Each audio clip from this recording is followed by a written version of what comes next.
1, 2, 1, 2, 3. Alors, on est le 6 février 2019. L'insécurité qui nous pousse à l'essentiel.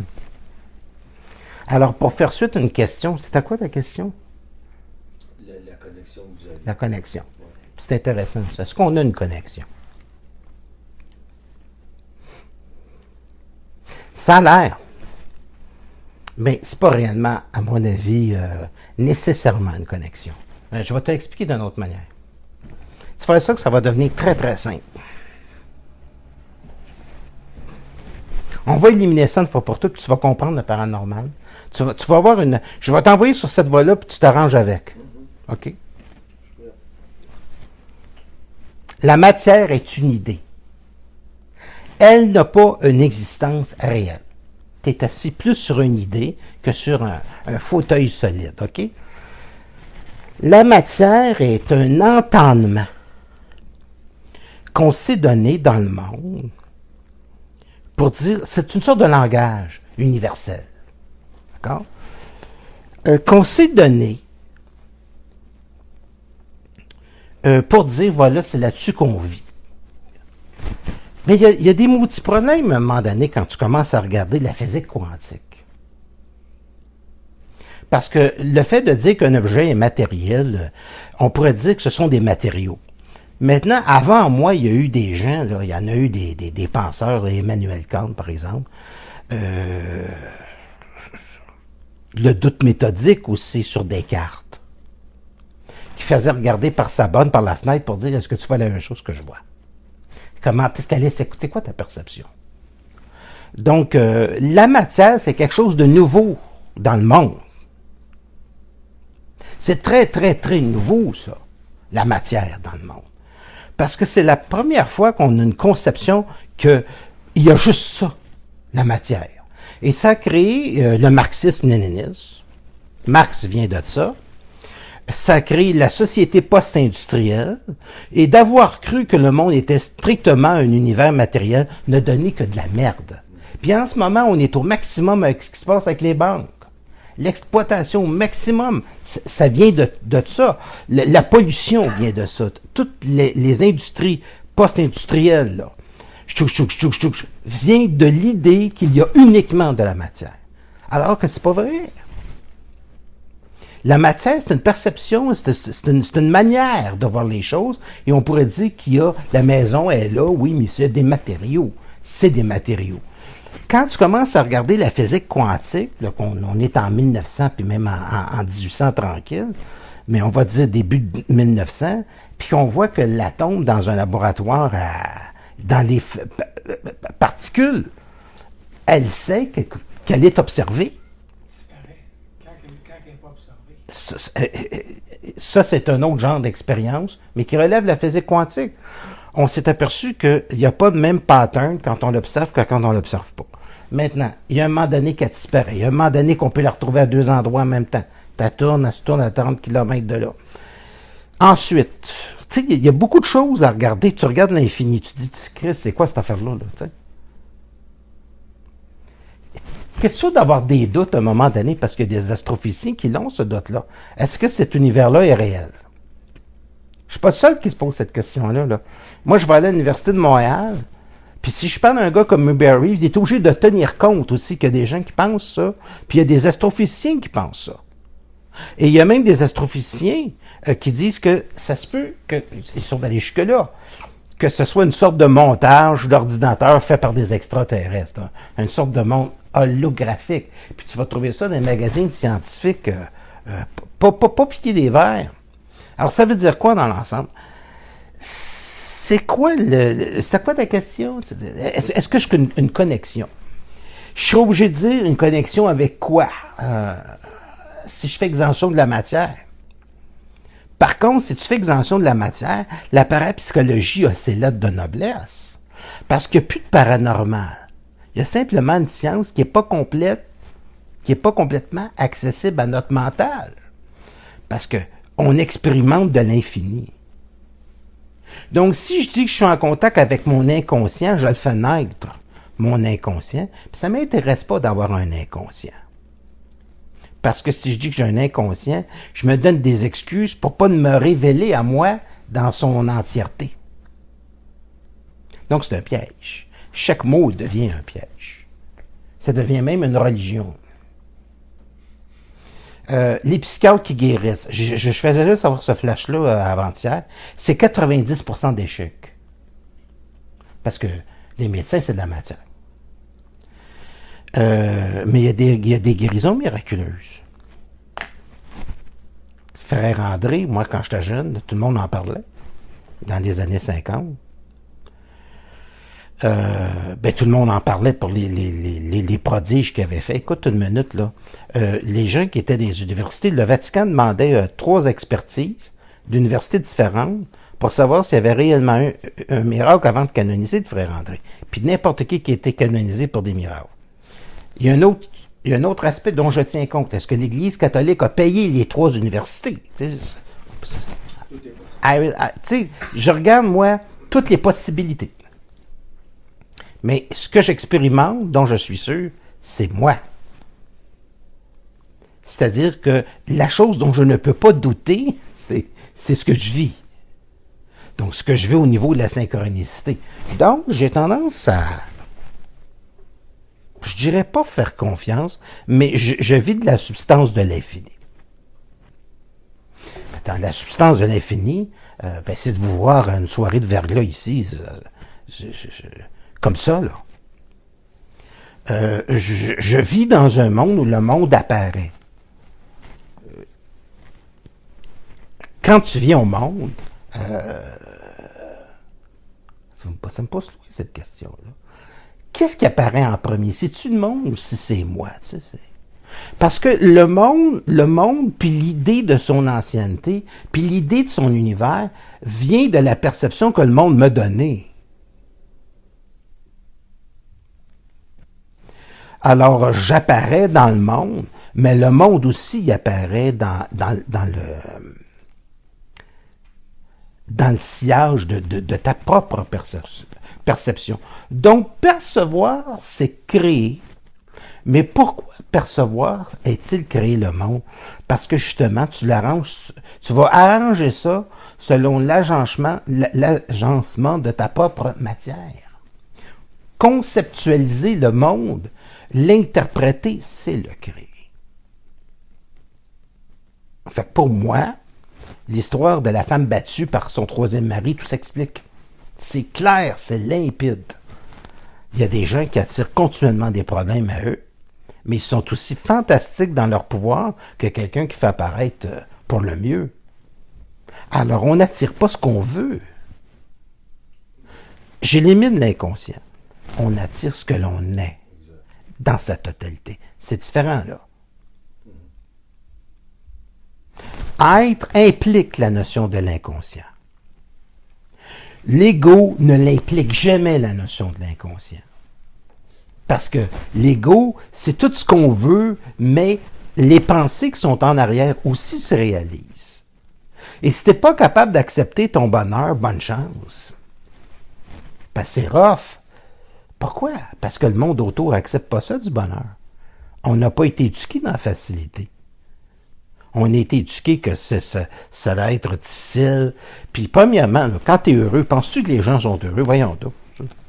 Si tu veux rendre quelqu'un de malheureux, tu as juste à être bien en vie. Puis tu vois ça que des ennemis.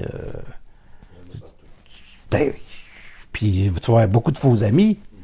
Si tu gagnes 2, 3, 4, 5, 6, une quinzaine de millions, il y a des couples que ça a détruit. Je donne des exemples peut-être un peu poussés, mais c'est ça l'histoire. Tu es obligé de te taire. Tu peux pas dire à quelqu'un que ça va bien. Si l'autre, ça va mal, il faut que tu te taises. Tu sais. Maintenant, je comprendrais que pour quelqu'un qui tient à l'idée de la matière, puis il y en a, la Société des sceptiques du Québec, c'est ça. Sauf qu'ils sont complètement dehors de la traque. Parce qu'un jour, j'en ai pogné un. Je sortais du planétarium, puis ça remonte à peu près 25 ans. Puis, c'était une religion, là, le scepticisme. Puis j'ai dit, ouais, mais toi, tu t'es chicané avec ta blonde. Puis vous vous êtes donné 2 semaines avant de reprendre ensemble. Là, il est devenu blanc comme un drap. Quand je te dis blanc, là, plus blanc que blanc peut être blanc. Puis là, il a regardé le gars en face, il dit, il n'est pas censé savoir ça. Alors, est-ce que c'est une connexion? Je ne sais pas. Mais si je dis que c'est une connexion, je suis obligé de dire, ben, c'est quelque chose qui est très, très, très avancé sur notre monde. Je peux le percevoir comme ça. Comme étant la connexion directe, toi-même. Tu deviens qu'est-ce que quelqu'un peut rechercher. Il y a peut-être... Moi, j'aime mieux être géocentrique, puis ensuite développer le reste. Je vais m'expliquer là-dessus. La grosse erreur humaine, c'est cette incapacité d'accepter sa divinité, je le disais tantôt, mais dans le mal, on va chercher Satan aussi.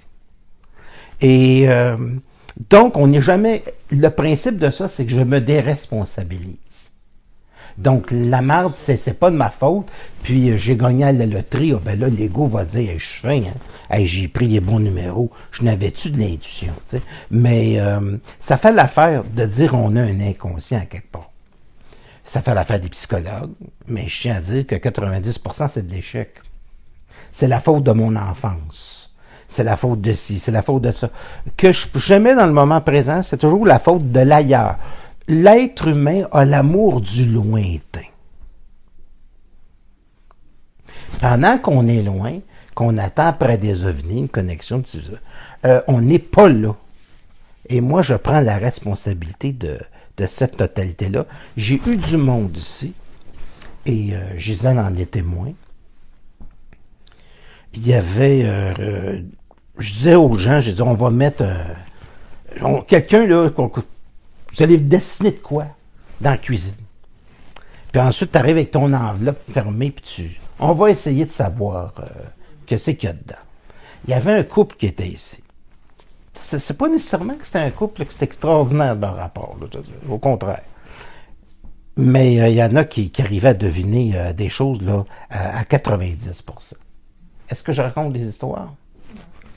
C'est ça. Mais attention, quand on a fini une expérience, parce qu'on l'a répété à plusieurs reprises, c'était juste une bonne soirée. Il n'y en a pas un qui était capable de reconnaître qu'il venait de se passer quelque chose d'extraordinaire. Vite, on va sombrer dans l'oubli de la niaiserie.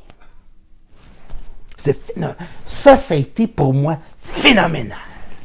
Vivre une chose aussi extraordinaire, aussi impossible.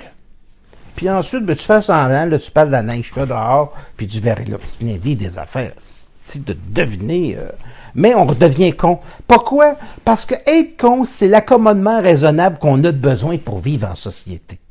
Mais moi, je le rejette, cet accommodement raisonnable-là. Est-ce qu'il était connecté, le couple, les gens qui ont deviné des choses? Non, je crois simplement qu'on fait semblant d'être niaiseux et qu'on y arrive très, très bien. Pour s'accommoder, on fait semblant, je veux dire, de ne pas être là pour être encore avec notre famille qui ne comprend pas, qui n'est pas capable de suivre, pour être avec une blonde, mais dans le fond, on est fondamentalement divin, infini, illimité. On peut regarder l'univers et dire, oh mon Dieu, c'est infini, c'est les étoiles. Hey, les étoiles, là, c'est mon squelette. OK? C'est ce que ça a pris pour nous former. D'abord, premièrement, la majorité des gens ne regardent même pas ça. Bon. Moi, quand j'avais 8-9 ans, j'avais un père qui était un self-made man. Puis il avait fait un télescope. Puis quand je regardais ça, je me disais une chose, aïe aïe, ça donne un coup. Tu sais, ça donne un coup. On était sur une galerie, on regardait ça, puis ça m'a ouvert vraiment. Et j'avais un oncle qui m'avait donné le livre de Louis Paul, Le Matin des magiciens. Alors, il y avait des éléments là, mais il y avait moi. C'est la raison pour laquelle il m'a donné le livre. J'avais 11 ans. T'sais? On est en 60 tranquille. Là.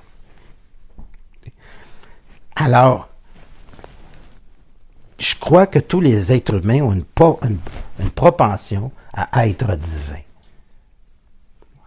Mais ce n'est pas en application. Puis d'ailleurs, c'est le phénomène que je retiens le plus ici, c'est que les gens, Il y a des gens qui vivent des choses absolument fantastiques. Je parle de cette expérience de télépathie. Mais après ça, on parle comme si de rien s'était passé. Et on dirait que Mesmer les avait hypnotisés. Et maintenant, dormez. Vous n'avez rien vécu et vous ne vous souvenez de rien du tout. Redevenez comme avant. Tu sais. Ils n'ont pas reconnu que l'expérience était phénoménale. Parce que c'est dérangeant. Ça implique quoi? Ça implique que si la personne n'est pas connectée, il est obligé de prendre ses propres responsabilités. Connecté peut-être, mais je préfère être connecté sur mon infini. Est-ce que mon infini est connecté sur d'autres infinis? La seule chose dont je suis sûr, c'est moi. Puis, je ne veux pas en terminer là. J'ai déjà dit à plusieurs reprises, il y a des civilisations qui ont 40 millions d'années en avance sur nous. Et ça se peut que je capte ça. Mais ce serait de le voir à l'intérieur d'un monde matériel. Parce qu'il faut comprendre que rendu là, il n'y a plus d'ovnis. Puis ceux qui ont des ovnis, ce seraient des tartes à la crème. Parce que ce seraient les moins évolués. Parce que rendu dans 40 millions d'années, l'esprit voyage bien au-delà de la vitesse de la lumière, puis tu peux aller sur la planète que tu veux. Mais quand tu es très, très, très avancé, il n'y a plus de matière. Tu n'en as plus de besoin. Il y a de l'esprit pur. C'est pour ça que je connais bien du monde qui sort de leur corps. Mais ce qui m'étonne, c'est pas qu'ils sortent de leur corps, c'est qu'ils restent niaiseux.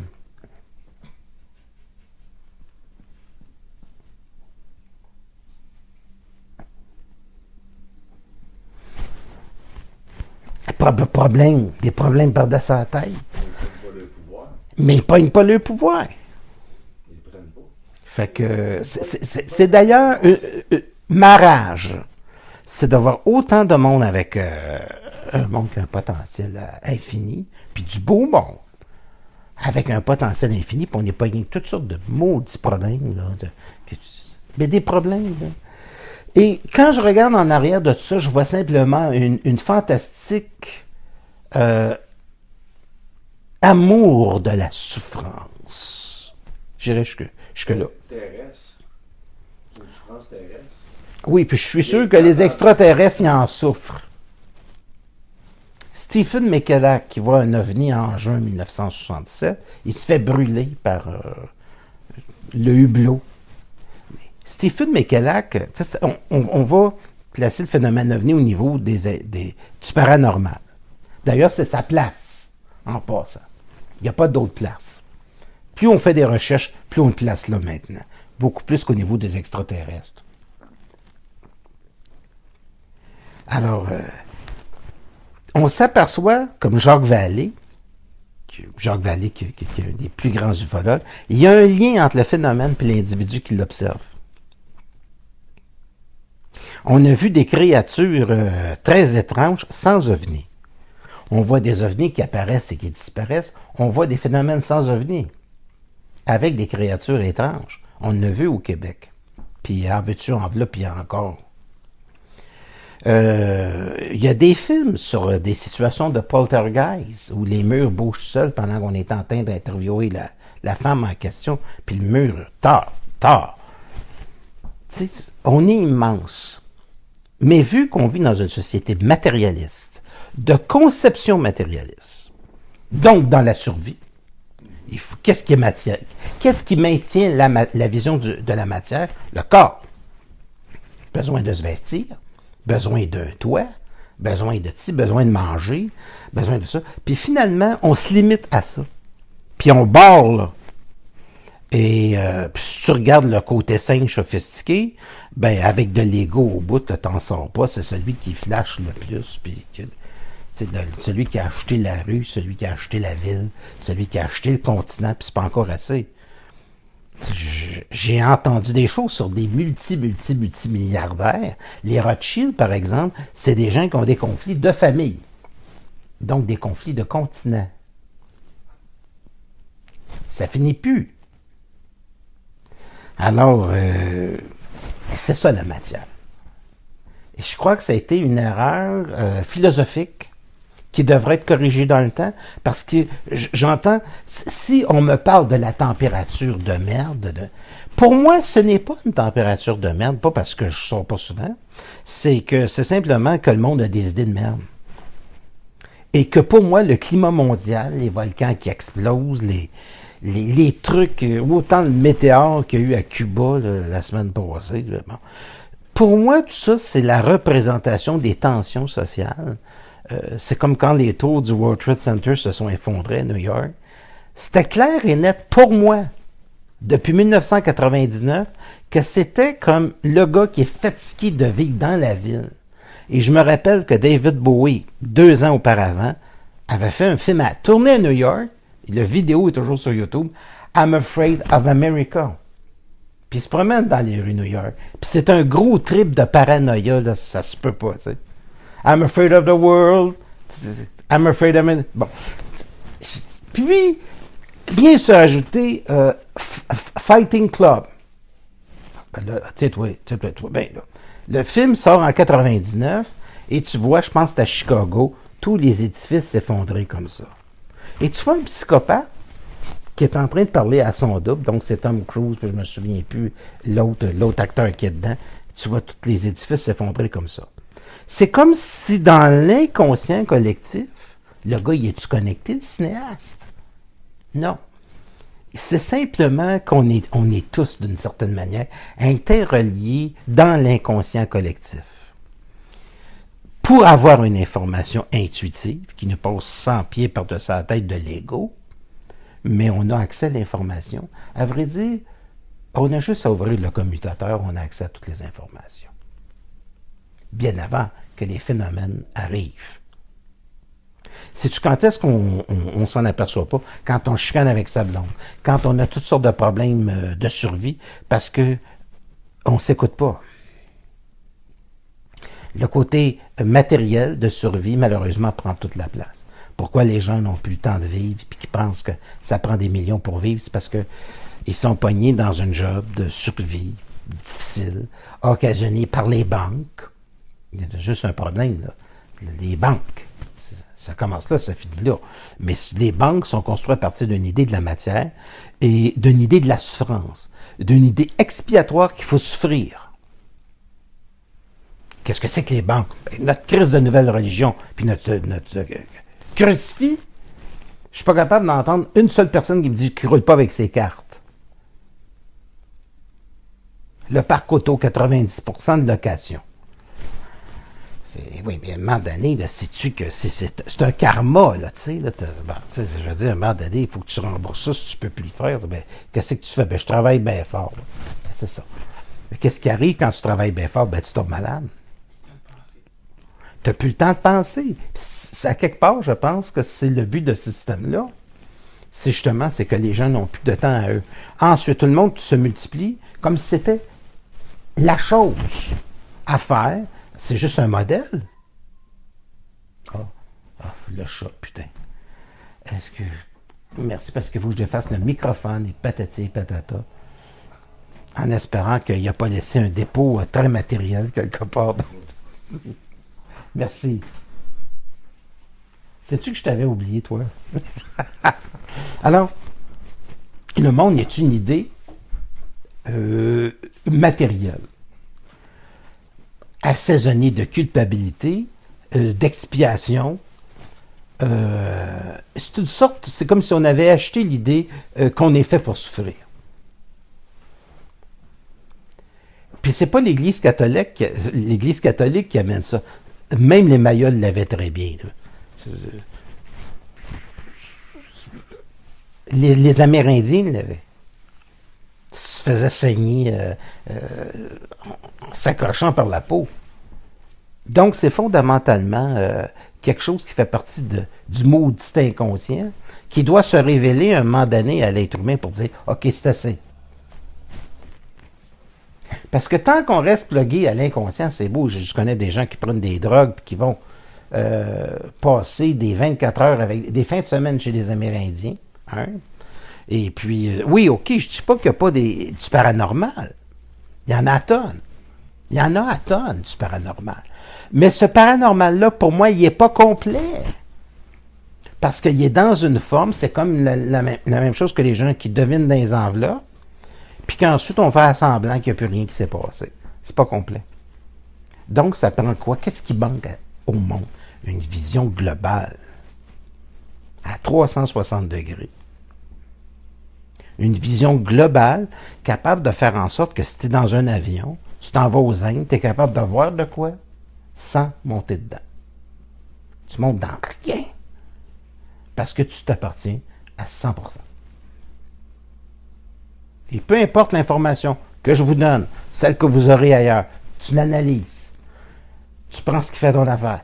Mais c'est très difficile. Moi, je regarde sur Facebook, du monde qui sont allés aux Indes, tout le monde est dans les AOM, puis toutes sortes d'affaires. Il faut que le monde accroche dans la forme. Moi, quand je vais voir un film, je ne deviens pas un personnage. Je sors, mais je suis obligé, si je veux profiter du film, de faire comme si les personnages étaient vrais.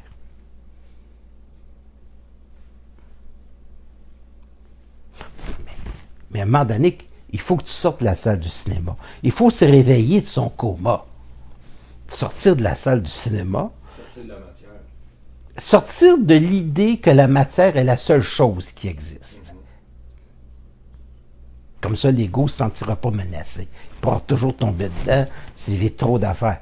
Ce que j'enseigne ici, puis ce qu'on fait dans les ateliers, je peux te garantir que c'est totalement pas expliqué. Puis c'est dans les ateliers qu'on vit des choses remplies d'énergie, des choses qui ne s'expliquent pas. Mais ce que je vis, c'est une transformation de la réalité de la personne. Au début, il y a du doute. Pourquoi pas? On a le droit. As-tu vu l'éducation qu'on a reçue? Alors, l'insécurité peut se manifester de bien des formes. La maladie, whatever, en veux-tu, en voilà. Mais, comme Alan Watts avait dit, dans son roman principal, Bienheureuse insécurité, parce qu'elle oblige au dépassement, justement, de cette matière qui est extrêmement limitative. Et d'ailleurs, c'est lui il y a eu beaucoup de philosophes qui ont eu cette intuition que l'effort était signe d'erreur. Alan Watts disait, quand tu essaies de flotter, tu coules. Puis quand tu coules, tu n'as rien à faire, puis tu flottes. Il appelait ça la loi de l'inversion de l'effort. Donc, mon monde, étant donné que j'ai une connaissance à 360 degrés, je tiens compte de la matière, un peu comme Edmond Husserl, dans le principe de la phénoménologie, j'en tiens compte, mais sur une lettre, on peut barrer un mot que la personne va voir, mais ne va pas en tenir compte comme un absolu, et on écrit la lettre. Alors, je regarde le monde, je regarde la matière, je regarde la neige, je regarde tout ça, je regarde ce qui se passe dans le monde, mais j'en tiens pas compte, je le vois, mais pas comme un absolu, mais comme étant une manifestation de la réalité. Une des manifestations de la réalité. Ça ne veut pas dire que la matière n'existe pas, ça veut dire qu'il n'y a pas que ça. Et c'est justement parce qu'il n'y a pas que ça qu'il y a des choses qui apparaissent dans le monde. Et même Jung n'a jamais été capable d'aller aussi loin. Et c'est là que Jacques Vallée, concernant le phénomène ovni, en arrache. Puis il est obligé d'appeler ce qui n'a pas d'affaire là, mais qui apparaît, comme des créatures qui apparaissent sans ovni. Il faut dire que vers la fin de son œuvre, Jacques Vallée, toujours vivant d'ailleurs en passant, il est obligé de dire, j'y comprends rien, mais je sais que c'est du paranormal. Maintenant, il adhère à ça. La majorité des ufologues, maintenant, adhèrent au paranormal. À moins que tu sois jeune, que tu sois nouveau, c'est extraterrestre. Mais la majorité dit, c'est quelque chose, là. Écoute, si tu veux rester dans la matière, on va être obligé de parler de physique quantique. Qu'est-ce que c'est que la physique quantique? C'est la dernière trouvaille en ville. On ne sait pas quoi faire avec la matière. Donc, c'est évident qu'on découvre des particules qui ne devraient pas se comporter de manière normale. Pourquoi elles disparaissent? Putain, elles vont où?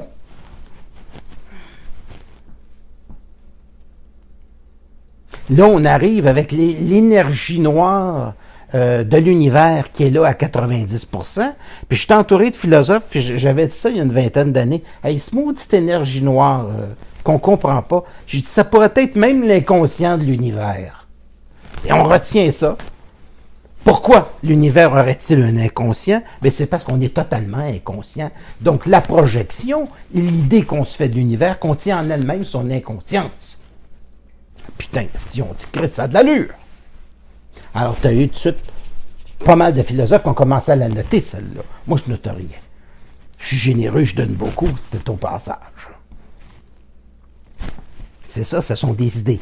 Est-ce que c'est une connexion? On ne pourrait pas, j'en foutre rien. Je sais simplement une chose, j'aime explorer mon infini. Donc, je le parle facilement, mais je ne l'écris pas facilement. Parce que pour moi, écrire, c'est lourd. Ça pèse une tonne, puis ça s'adresse exactement à ce que je ne veux pas chez l'être humain, le putain de mental. Le mental a tendance à prendre un livre, créer des formes. Une forme, c'est une clôture. Si on est infini, qu'il n'y avait pas de clôture, et que les clôtures n'étaient que de l'imaginaire, puis la parapsychologie, la vraie réalité, sans aucune limite. Qu'est-ce que ça prend pour ça? Bien, ça prend des individus qui l'ont étudié, le paranormal. Ça prend des philosophes qui ont étudié longtemps. Ça prend des gens qui ont des connaissances totales de la psychologie, qui ont étudié ça pendant 2-3 ans de temps. Puis des gens sont au doctorat, puis j'en ai un qui venait me voir dans mes conférences, qui avait 16 ans. Puis aujourd'hui, il y en a que 42, puis il s'appelle César Aigna, puis c'est avec lui que j'ai eu des conversations. Et puis finalement, il en arrive à la même conclusion. Le monde, c'est une idée. Il est là. Mais le paranormal est réel que dans la mesure où on tient compte que c'est juste une représentation. C'est un entendement. Maintenant, il ne nie pas l'inconscient, César. Il ne nie pas ça. Moi, j'aime à faire semblant qu'il n'existe pas, parce que c'est en pratiquant qu'on y arrive. Tu sais, je me dis, si j'accorde de l'importance à mon passé, il va en avoir. C'est un peu comme la madame ou le monsieur qui dit si j'avais pas eu les parents que j'ai eus, je serais épanoui, je serais si. Ben oui, ben ça va marcher si tu y crois, cette histoire-là. Là. C'était bon pour aller chez psychiatre. Va te dire, là, avec une idée comme ça, tu peux faire un psychiatre pendant 20 ans sans rien changer dans ta crise de vie. Ben oui, si tu penses être victime de ton passé, ça marche. Pourquoi? C'est très simple, tout marche. Tout est vrai, parce que c'est pas de la matière, c'est des matériaux. C'est des clubs Lego, cette réalité-là. Ça dépend de ce que tu veux faire sur le bord de la plage, là, comme château de sable. Si tu as peur qu'on te démolisse ton château de sable, il va en avoir un qui va te le démolir. La pensée crée. Ben, pourquoi la pensée crée-t-elle? Ben voilà. J'ai pensé à 360 degrés, j'ai dit, si la pensée crée, il y a l'inconscient aussi qui crée. C'est parce que il n'y a pas de la personne qui intervient dans mon univers est la même chose que dans mes rêves. La personne que je vois dans mes rêves est-elle moins réelle que la personne que je croise sur la rue lorsque je dors la nuit? Si je mets une caméra dans ma chambre, je n'ai pas bougé, je suis dans mon lit, mais j'ai vu une personne dans mon rêve avec laquelle j'ai jasé, avec laquelle j'ai vécu une situation. Puis pourtant, on appelle ça un rêve. Hey, un rêve, là, fuck you, tabarnak. Pourquoi? Parce que c'est tout un monde. C'est ça, l'immatérialisme. C'est pas le vrai monde. C'est une démonstration immatérielle d'un vécu avec lequel il y a des sensations, je suis en train de me parler à travers des symboles qui viennent d'ailleurs, qui sont les miens, qui sont tantôt connectés, qui sont tantôt déconnectés. Je me parle, je vis aussi fort dans un rêve que dans la réalité. Mais quand on se réveille le matin, on se dit, à cause du corps et du matérialisme, oh, c'était juste un rêve. Pourtant, c'est drôle parce que les Amérindiens en tenaient compte en maudit des rêves. Puis Jung aussi. Parce que c'est tout sur les rêves que sont basées la psychanalyse. La vraie psychanalyse est construite sur des rêves. On peut reculer dans le temps, on peut avancer, on peut même rencontrer des morts, tu peux même rencontrer un pharaon, si tu veux. Alors, ce qu'il y a d'extraordinaire je dirais ceci, tout est possible. On peut être cave à l'extrême, on peut être génial à l'extrême. Connexion, ça mérite un peu parce que ça suppose que ça ne vient pas de moi. Mais on peut s'entendre. Je suis prêt à négocier avec ça. Je l'ai déjà dit. Pourquoi? Pour que le monde comprenne mon langage à travers une forme que je vais utiliser temporairement parce que les gens vont s'en accommoder. Alors, je pourrais dire que l'impression que j'ai de mon vécu, c'est d'avoir été comme plugué à l'âge de 5-6 ans. Puis, à quelque part, il y a des gens qui me regardaient à l'émission de l'As-tu connu, qui me disaient que j'étais un maître, que si c'est ça, j'ai jamais voulu endosser ça. Jamais! J'ai dit, écoutez, je comprends pas ce que vous dites là. J'ai eu un monsieur qui courroyait sa rue après moi en me disant, dites-leur que vous êtes Dieu. J'ai eu toutes sortes de monde, hein. J'ai même eu un juif. Un juif. Ça a été une de mes premières consultations en 1990 qui me disait, je pense que tu es l'élu. J'ai toutes sortes de monde. Même, je pense qu'il avait employé le mot on pense. I don't give a shit about that. Je suis pas dans aucune forme. Moi, je suis un avion. Je pilote mon avion. Puis, c'est ça. Pour moi, ce que je vous incite à dire, c'est que si vous faites quelque chose qui est paranormal, faites pas semblant que vous ne l'avez pas vécu. Il y a une conscience qui va avec ça. J'ai remarqué qu'il y a du monde qui ne se souviennent pas du paranormal. Comme si Ben moi, en tout cas, je l'ai expérimenté. Je l'ai expérimenté ici à travers des petites expériences. Ce qui me fascinait le plus, c'était la capacité d'oublier. Pourquoi? Ben là-dedans, il y a une insécurité de ne pas être comme tout le monde. On a peur d'être soi-même et on a peur d'être différent parce que je m'éloigne d'un supposé support du monde, qui est l'entendement avec lequel les gens vont me reconnaître et avec lequel je peux communiquer. Donc, ça, c'est une loi absolue. Plus je suis authentique envers moi, plus le monde va me sembler irréel. Plus le monde me semble être réel, plus je suis flou avec moi. C'est vrai. Voilà pour l'individu parfaitement adapté. Donc, par exemple, les polices qui frappent le monde en France. Là. Le monde, là, à l'intérieur, dans l'extérieur, il n'est pas flou pantoute. Ce sont ceux qui l'ont l'affaire. Là. Je suis sûr là-dedans qu'il y a des gens qui pensent, en lançant des flashballs dans la gueule du monde, qui ne devraient pas être là, le manifestant. C'est ce que je te dis. Lui, il fait sa job, là, puis il y en a d'autres, ben, il doit se trouver un peu étrange. Je regarde des vidéos sur YouTube où il y a des gens qui n'ont pas de revolver du tout, puis se font tirer dessus avec 45 balles. Je tiens compte de la réalité dans l'ensemble. Et même aussi de la victime. Ils ont toujours tort. Dans un monde immatériel, on n'a pas aucune raison d'être une victime.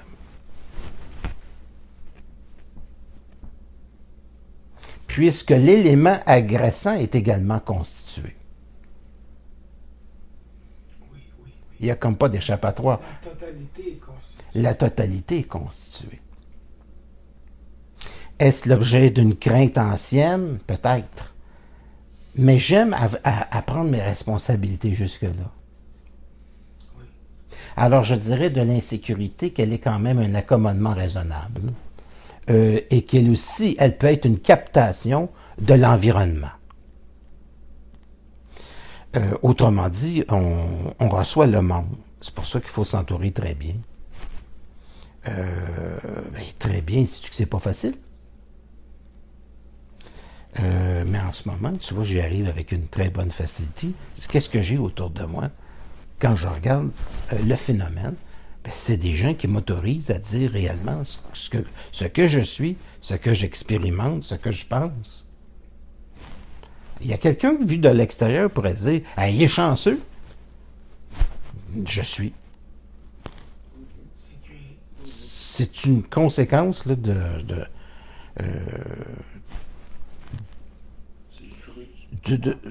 c'est une manifestation. Mais en fait, qui êtes-vous? Puisqu'on pousse la chose plus loin. Si je suis responsable de votre apparition, vous êtes responsable de la mienne. Alors, je suis prêt à gager une chose. Je suis celui qui dit tout haut ce que vous pensez de vous tout bas. Je ne viens que confirmer ce que, dans le fond, à quelque part, vous savez. Et je vous rappelle, À quelque part, je suis celui qui élimine votre inconscient. Qui amène une certitude. Une plus grande certitude. Combien de temps allez-vous la garder? Ça va rester. Il y a quelque chose Une qui certitude, ça dure 5 minutes. Il faut vivre beaucoup pour avoir des certitudes. va- Ben oui. Une certitude dans un millier d'insécurité, d'incertitude. Pour moi, la certitude, ça peut peut-être amener... La certitude peut peut-être se positionner souvent en deux incertitudes. Vois-tu, être tout pour moi consiste pas à être en guerre. Je n'ai rien contre l'insécurité. Je la bouffe. Pas le choix.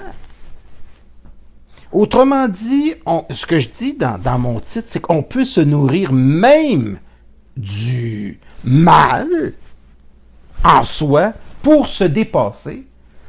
Le mal serait la noirceur nécessaire pour voir ma propre lumière. C'est de ça qu'on parlait tantôt. pour avoir la conscience totale, ça prend les créateurs positifs et les créateurs négatifs. Je le dirais d'une autre manière, si tu me permets. L'ombre m'indique la direction de la lumière. Oui, exactement. Alors, je me dis, bon, alors, je peux m'autoriser moi, là, je suis le gars qui a probablement eu le plus de doutes, parce que j'en ai poussé pas mal de trucs. Ça ne m'a jamais empêché de me réaliser. Mais ça m'a obligé, parce que je suis resté fidèle à ce que je suis, plus que mon nom encore, je l'ai dit, Normand Pinard. Mais je ne l'ai même pas choisi, cette crise de nom-là. D'être fidèle à moi. Je ne me suis jamais trahi. Je n'ai pas rencontré le monde qui a une tête dure comme la mienne. Je ne me suis pas trahi. J'ai dit, je suis ça. Le paranormal m'intéresse. Je m'en vais là-dedans.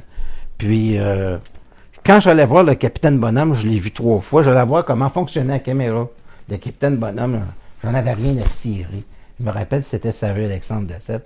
Là, je regardais le caméraman, je dis comment ça marche, ces maudites affaires-là. J'étais fasciné. Je savais que j'allais faire de la télévision. L'espionnage pour le futur. Je savais que j'allais faire, j'avais 9-10 ans, je savais que j'allais faire de la télévision, soit en avant ou en arrière, que j'allais produire. Puis le paranormal, tout est resté. J'ai pas changé d'un iota. Ce qui s'est raffiné, ça a été la manière de l'exprimer. Et la manière que je l'exprime, ça peut être autant très adapté pour quelqu'un qui est très matérialiste, qui pourrait partir sans être fâché en disant « c'est-tu l'idée? » Puis ça serait très bien. Mais pour moi, c'est une expérience. Ce n'est pas une théorie, ce n'est pas une hypothèse, c'est un vécu. Donc, le paranormal, les fameux ovnis, les meubles qui se déplacent, plus que ça. Quand une vie se déplace, c'est plus intéressant qu'un meuble encore. Dans le corps éthérique. Non, c'est dans la vie simple de tous les jours, dans les matériaux simples de tous les jours, simplement d'améliorer sa qualité de vie, c'est déjà too much. Je ne demande pas... Il y a beaucoup de gens qui s'en vont aux Indes prendre un cours de 10 000 $ pour flotter ou pour faire apparaître une pomme. Moi, je vais chez Métro, si je vais en prendre 10, ils apparaissent pareil, puis ça n'a pas coûté 10 000 $. C'est pas nécessaire, ces trucs-là. Vois-tu, il y a beaucoup de gens qui ont ce qu'on appelle d'orgueil spirituel. J'ai pas ça. Je simplement, pour les gens qui m'écoutent, le but, pour moi, pour les gens qui m'écoutent, c'est une vie qui est facile. Une vie qui est facile. Hey, c'est simple. Ça, je l'ai entendu souvent, puis ça m'a resté gravé. Pourquoi pas se faire une vie facile? Pourquoi se faire une vie dure? Une vie qui est facile, ça va bien que ta blonde. Peut-être une blonde, ça va bien. C'est simple. C'est pas compliqué. Le travail ou la manière que vous avez de faire de l'argent, même affaire. Une vie facile. Mais j'ai fait des expériences avant ça. Des affaires là, incroyables.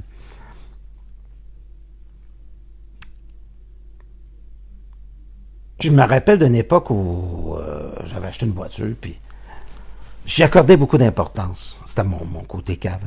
Et puis, là, le monde n'arrêtait pas de rentrer dedans. Parce que plus tu accordes de l'importance à une chose, plus tu te fais chier. Et, excuse l'expression, mais je te jure, je me faisais rentrer dedans. Tu sais, j'étais rendu, là, je faisais des touch-ups à peu près à toutes les 3 semaines. À un moment donné, j'ai dit, il faut que j'arrête. Donc, je me suis rendu compte que ça a été extraordinaire. Ça a été extraordinaire.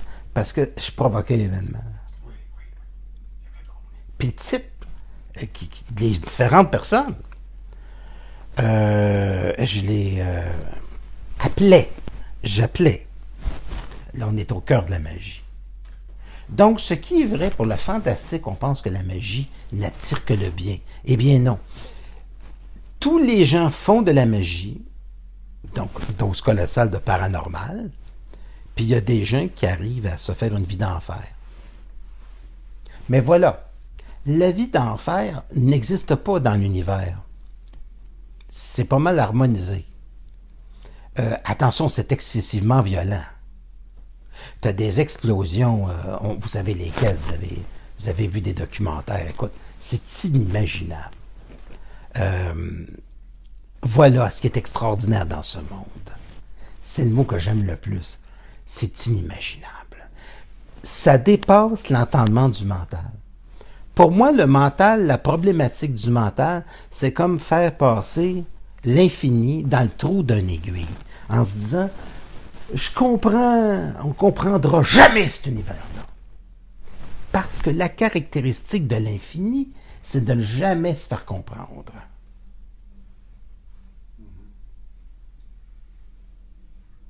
Ça va loin. Alors, les fameuses vérités, pour moi, une vérité est un arrêt dans l'intelligence. Il y a autant de vérités qu'il y a de perceptions et de mondes sur la Terre. Pourquoi?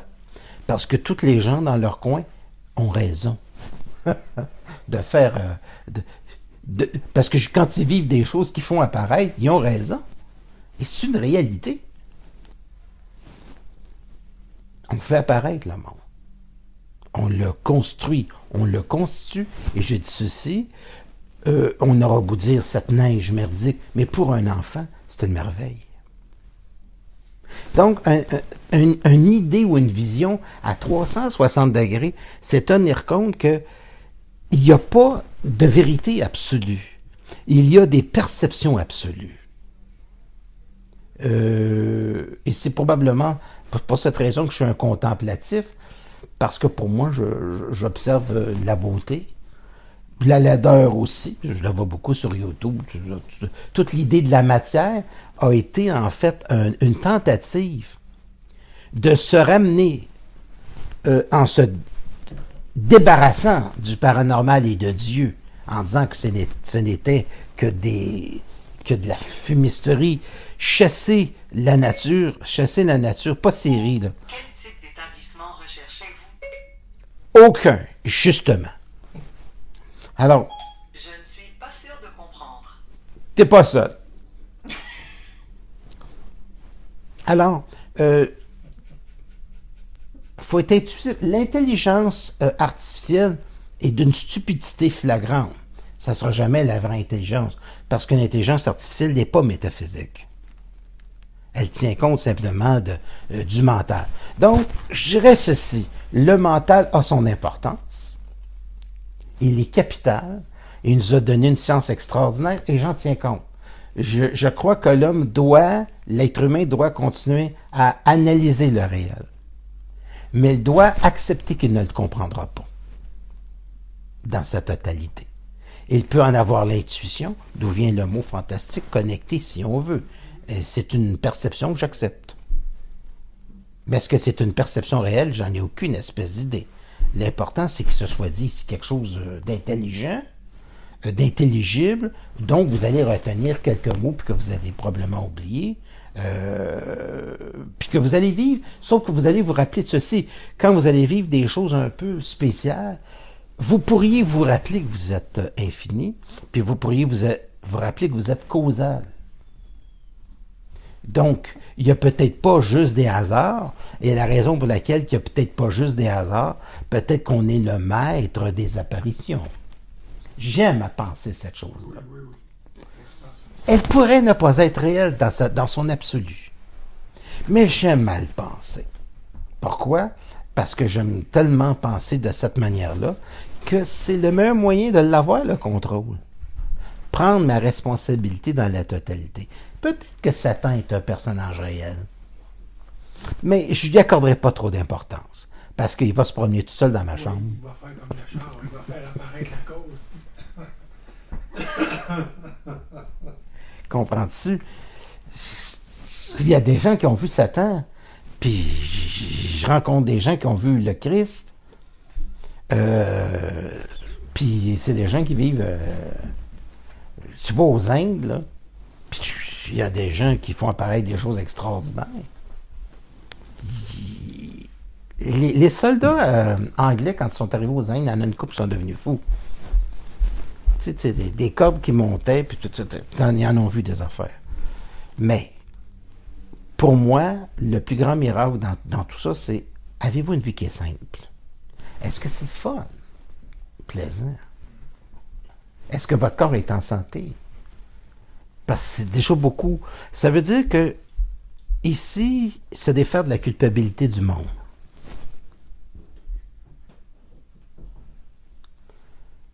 C'est beaucoup, là.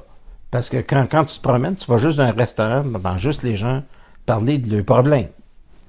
J'adhère pas à ça. Je sors du restaurant. Tu comprends? C'est comme pour moi un mauvais film. Les gens vont dire, oui, mais Normand, c'est la réalité. J'en ai strictement rien à foutre de cette réalité-là, parce que pour moi, elle est limitative. Elle ne tient pas compte du paranormal.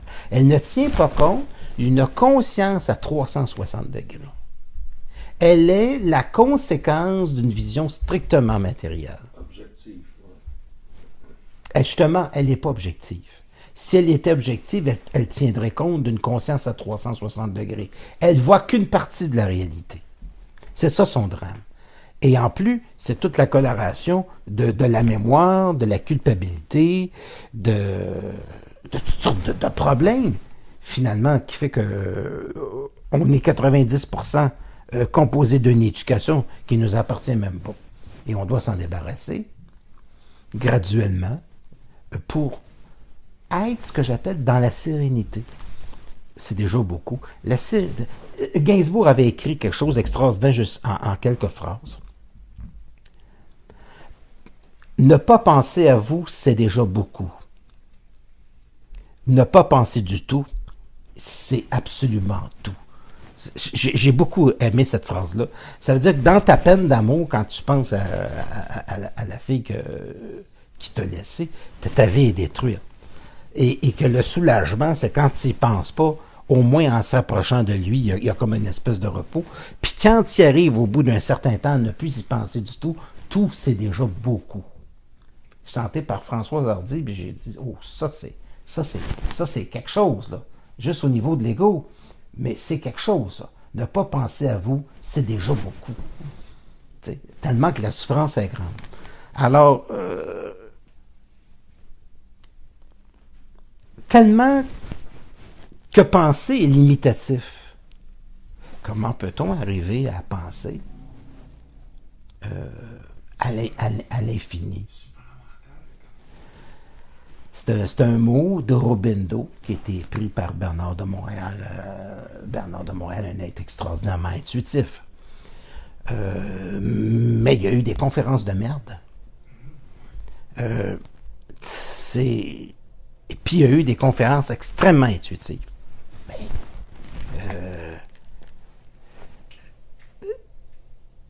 je vais en parler à soir, c'est peut-être la première fois. De Bernard de Montréal, moi, quand j'écoutais cassette, c'était l'homme ne peut pas accéder, l'homme ne peut pas comprendre, l'homme ne peut pas savoir. L'homme aura accès. Et écoute, là, c'est déprimant, OK?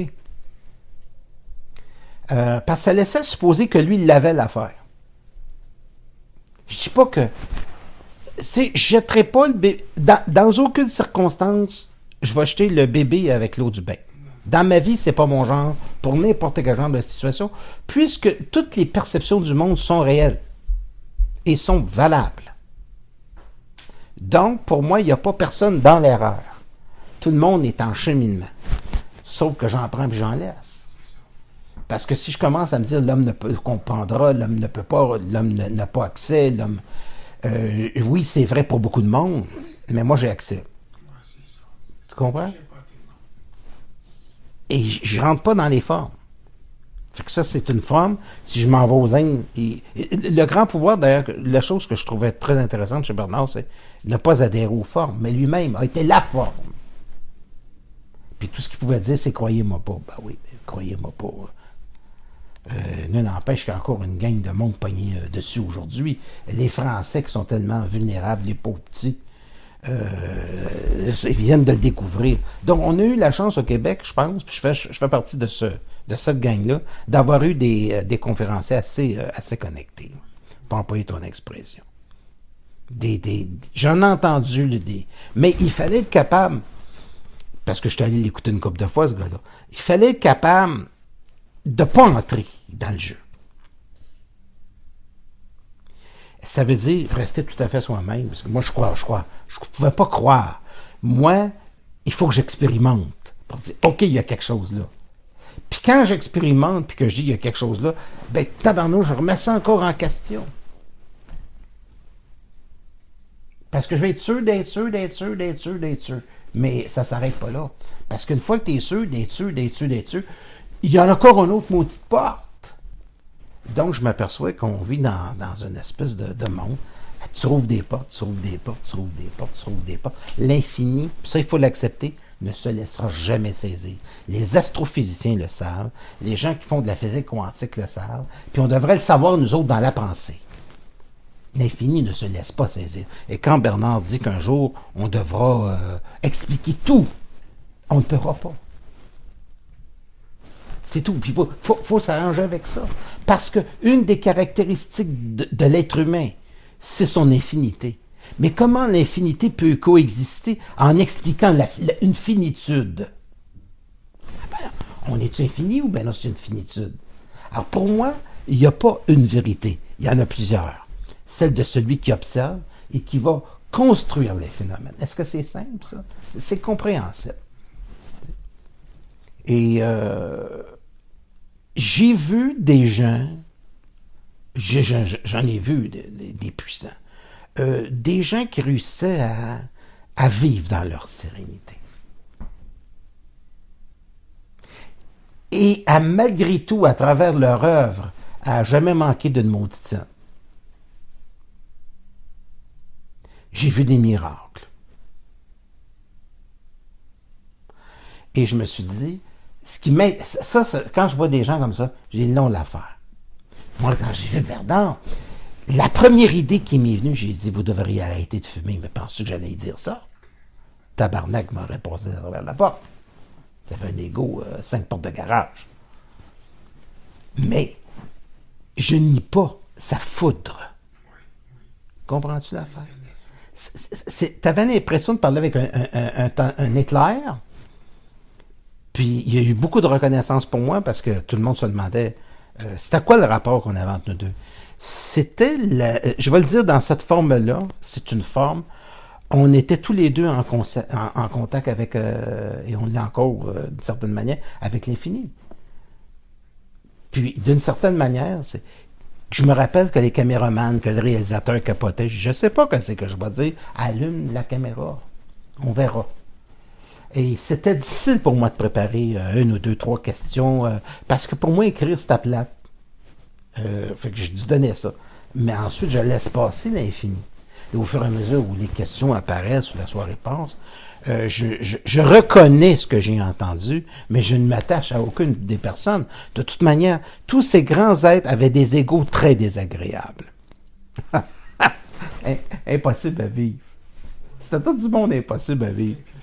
Tu ne peux pas être à côté de ça. Puis, je suis sûr que dans sa famille, ça a été rough. Là. Puis, parce que quand tu vis avec... tu prends tellement de place. Parce que on ne peut pas faire l'expérience de ça sans, quelque part, pendant une partie de sa vie, être totalement un obsédé de cette vérité. Tu comprends-tu que pour mes parents, ça a été rough? il y avait chez eux là, quelque chose que s'il y avait eu un extraterrestre, il aurait été plus facilement adaptable à la famille que moi. J'étais étranger à toute chose. J'adhérais à rien. J'étais comme quelque chose avec lequel ça venait d'ailleurs. Mais quand tes parents, puis ton enfant, il vient d'ailleurs jusque-là, quand tu as 8 ans, 9 ans, 10 ans, 11 ans, souhaite d'avoir un extraterrestre. elle souhaitait d'avoir un extraterrestre, ma mère, là, tu sais. Parce qu'un extraterrestre, C'est tangible. c'est tangible, c'est encore... L'extraterrestre, il appartient à la matière. Moi, je disparaissais tranquillement. sans dope. J'ai pas eu besoin de ça parce que j'étais continuellement émerveillé de la vie.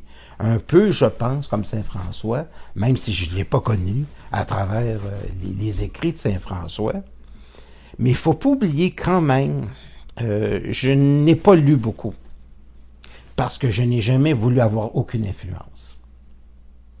Puis il ne faut pas oublier que les conférenciers que j'ai rencontrés sont des gens qui ont, dans le cas de Bernard, une librairie en ésotérique. Qui était, je pense que c'était à Greenfield Park, quelque chose comme ça, il y avait une librairie en ésotérique. En ésotérisme. Je ne suis pas un individu livresque. C'est avant-gardiste dans ce temps-là. Peu importe, il y avait les mots qui pouvaient être employés, c'était des mots qu'ils avaient appris dans des livres. Là. Je ne nie pas l'intuition. Non, non. Mais j'avais posé une question à Bernard, je ne crois pas en la matière. Et il dit, tu as tout à fait raison. Ça, c'était déjà une intuition, puis ensuite tu l'expérimentes. Comment le paranormal apparaît-il? Ben, c'est très simple, parce que le paranormal n'est pas paranormal. C'est l'idée de la matière qui est fausse. Autrement dit, ça ne veut pas dire que l'arbre n'est pas là, ça ne veut pas dire qu'il ne fait pas froid. Mais ça veut dire que les événements qui vont être dans la conjoncture de ça viennent d'ailleurs. Ils viennent d'ailleurs, dans mon ailleurs à moi. C'est-à-dire la partie de moi qui est infinie, que je vais faire apparaître. Et si on me dit qu'il y a des feux en Australie, puis que dans une couple de mois, ça va être encore Hollywood qui va brûler cette fois-ci, je vais dire premièrement, depuis le temps qu'ils font des films où tout le monde meurt, il est temps que ça leur arrive. Ils ne font que des films catastrophes, puis des films de monstres, puis ça, on va faire, il est temps qu'Hollywood vive un petit peu de son imaginaire. Bon. Alors, là, il y a quelques réalisateurs qui sont obligés de fuir le putain de maison. Et le gars, il a fait 3 films sur des Tower Infernal, puis des monstres, puis, tu sais, Hollywood a un esprit de destruction épouvantable. Donc, on fait continuellement des films de... Il y a eu beaucoup de films à un moment donné, des météores, le dernier c'était 2012, un truc comme ça. Catastrophe, il y en a un mort. Alors, je n'exclus pas la connexion. L'au-delà, les civilisations très avancées, mais pour moi, j'aime pas à limiter mon expérience à dire c'est ça. C'est une responsabilité, c'est quelque chose qui vient d'ailleurs, c'est quelque chose qui... non, je veux prendre mes responsabilités. Je pense que ça pourrait s'expliquer par une explosion intérieure de la connaissance, que c'est déjà ancré. Ça fait partie, Je pense que ça fait s'explique. partie de l'être. Je pense que j'aime ça pas être capable de l'expliquer. Ça fait comme si ça fait partie de l'infini. Ça, c'est une des questions infinies. Oui. Puis c'est surtout la réponse que l'on vit. Qu'est-ce que c'est qu'une journée? Une journée, c'est une journée dans laquelle tout le monde va expérimenter de l'infini. Mais le but, dans le fond, la vraie vérité là-dedans, c'est que ce soit plaisant. Pourquoi? Pas une réalité qui est facile. Comment se fait-il qu'il y ait autant de gens à travers le monde qui sniffent de la coke, qu'il y ait des cartels qui font des milliards de dollars? Comment se fait-il que... finalement, ça voudrait dire que personne ne vient dans sa peau? Que tout le monde est obligé de flyer, que l'alcool, ça se vend... les gens, il faut qu'elles prennent des bières, tout ça. Je n'ai rien contre ça. Moi, je n'ai rien contre. Quelqu'un qui va prendre une bière a ses raisons. C'est la réalité. Mais quand je regarde ça, je dis, les gens ont beaucoup de difficultés à être bien naturels. Je constate, je vois les choses. Tout le monde n'a pas d'argent, puis à un moment donné, ils sortent une espèce de petite société des alcools pour le pot, puis le monde attend en ligne jusqu'à temps que qu'il n'y ait plus rien à vendre. Je me dis, c'est drôle, c'est du monde qui normalement serait censé avoir pas mal de difficultés, c'est pas mal de jeunes. Puis à un moment donné, j'ai réalisé que c'est à peu près toutes les classes de la société. Je n'ai pas un reproche. Moi, je ne suis pas là pour juger. Je juge, mais je ne condamne pas. Okay? Je juge parce que c'est un jugement que je vais porter sur le monde, mais je ne condamne pas. La personne a ses raisons. Bon, OK. Mais pour moi, un absolu, c'est d'arriver à être ivre de la substance de son infini, donc de son énergie, de sa propre plénitude. Son bien-être intérieur. Quelqu'un qui est satisfait. Quelqu'un qui en arrive à dire c'est une vie satisfaisante. Mais je peux l'améliorer encore de beaucoup.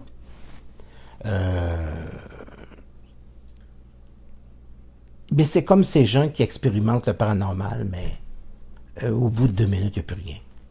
Ils ne s'en souviennent plus. Donc, le monde, c'est ça à retenir, est une apparition.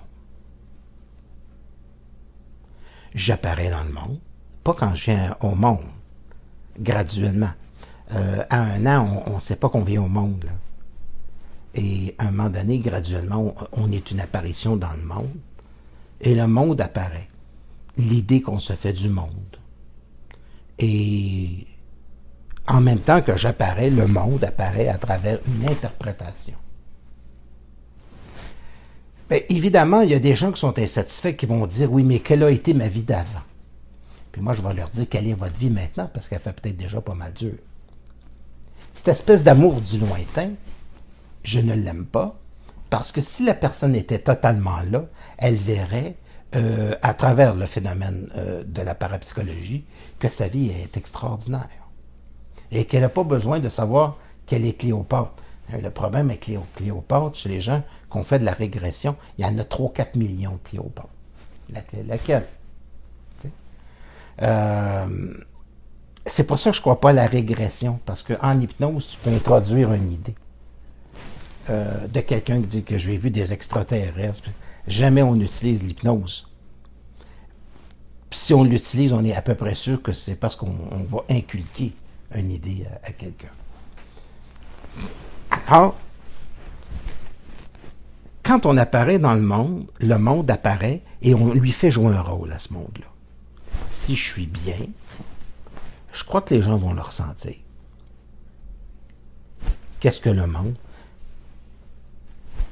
Je vais le dire très honnêtement, souvent des gens adaptés à mon intériorité. Je dirais même pas toujours. C'est bien honnête, ça. C'est ce que j'ai remarqué souvent, quelque chose qui s'adapte à mon intériorité. On fait face à nos représentations. On fait face à nos représentations. Et ça va peut-être un peu plus loin que ça, si je pense à la question, parce que même la personne avec laquelle je fais face à ma représentation, c'est à se demander si elle n'est pas carrément aussi une apparition. Donc, je viens au monde pour répondre à l'appel de mon infini, et je vais mettre même entre parenthèses le monde en disant qu'il est construit par moi. C'est très fatigant de dire ça. J'ai déjà dit ça du monde, puis je peux dire que se sont sentis un peu mal à l'aise. Vous seriez comme une constitution de l'idée que je me fais du monde. Donc, c'était fatigant pour le monde d'entendre ça, parce que c'est comme leur enlever leur coefficient d'existence. Mais en fait, quand on parle d'immatérialisme, il faut aller jusque-là aussi. Et Emmanuel Kant avait dit ceci: un arbre qui tombe dans la forêt, tombe-t-il réellement quand je ne suis pas le témoin? C'est kantien, ça.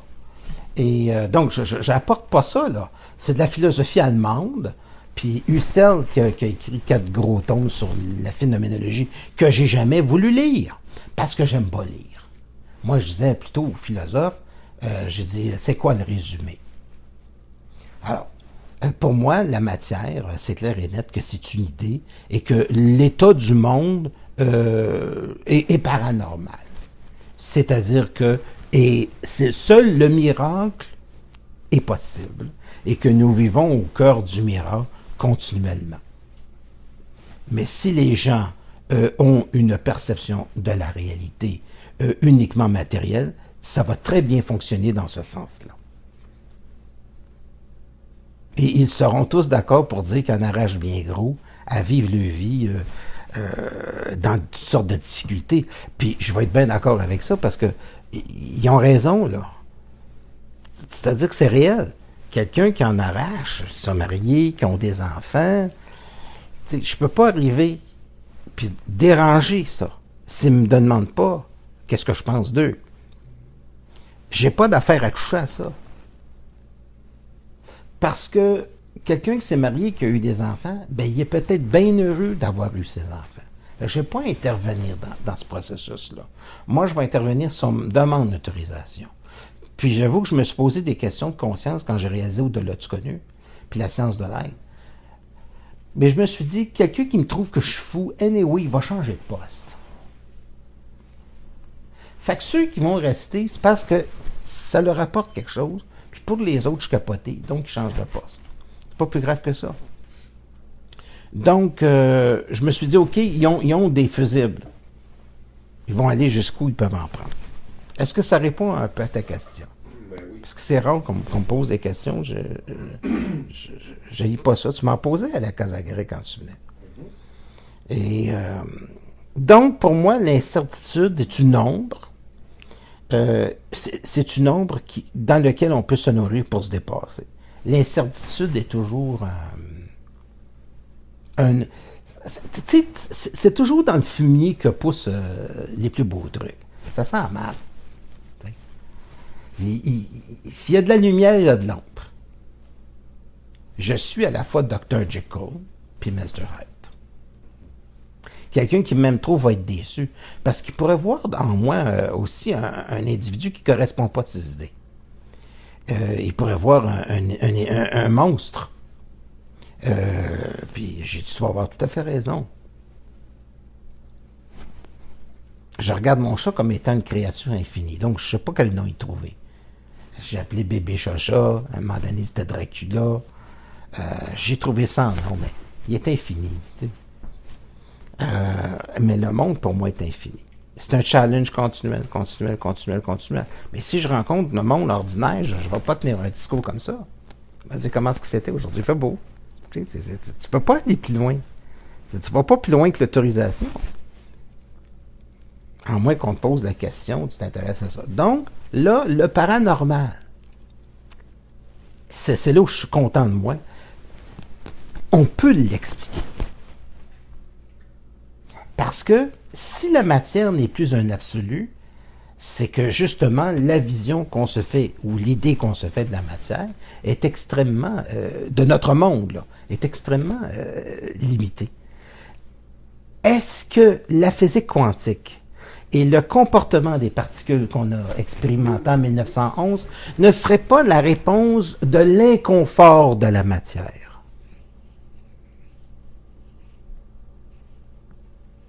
Puisque l'observateur influence la particule, est-ce que c'est la particule qui influence l'observateur? Moi, je pense que c'est plutôt l'observateur qui influence la particule. Parce qu'il la constitue. Oui, exact. Tu viens-tu, là? C'est tout ça. C'est ça le 360 degrés. Donc, la physique quantique, pour moi, est le mal-être de tous les physiciens. Parce que c'est la patente qu'on ne peut pas expliquer. C'est l'incompris. C'est l'incompris parce que c'est de borderline de la matière et de la parapsychologie. Et je peux dire qu'il n'y a pas un physicien à l'aise avec la physique quantique. Il n'y a pas un physicien qui est à l'aise avec le boson de Higgs. Il n'y a pas un physicien qui est à l'aise avec une idée que 90% de la matière qui est dans l'univers, on ne la voit pas. Puis on ne sait toujours pas c'est quoi. multidimensions. Bien, les multidimensions seraient l'explication pour aller mettre de la matière là où on ne peut pas arriver à expliquer le paranormal.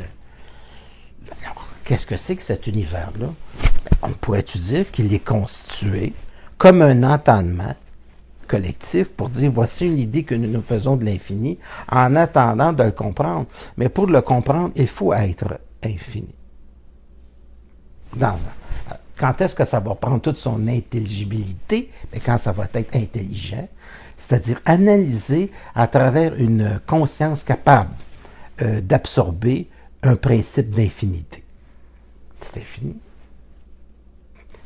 On va regarder à 17 milliards d'années, il n'y a rien qui me dit qu'il n'y a pas d'autre univers. On n'est peut-être pas un univers unique. On est peut-être ce qu'on appelle les univers bulles. C'est curieux que vous parliez de ça tantôt. C'est une réalité aussi. C'est la réalité de l'infini. Perception de la réalité. Maintenant, ça veut dire ceci, c'est ça qui est beaucoup plus extraordinaire. Vous êtes infini. Ce qui est peut-être inconfortable, c'est le fait de dire qu'il n'y a pas de vérité absolue. Vous avez toujours raison. Pourquoi il y a des individus qui s'obstinent entre eux et ça n'en finit plus? C'est parce que les deux ont raison. T'sais. J'ai vécu ci, j'ai vécu ça. Mais moi, j'ai vécu ci, j'ai vécu ça. Vous avez raison toutes les deux. Là. Fait que moi, je ne m'obstine pas avec le monde. Vous avez raison toute la gang. Là. Mais ils ne savent pas pourquoi ils ont raison. Qu'est-ce que tu veux que je te dise?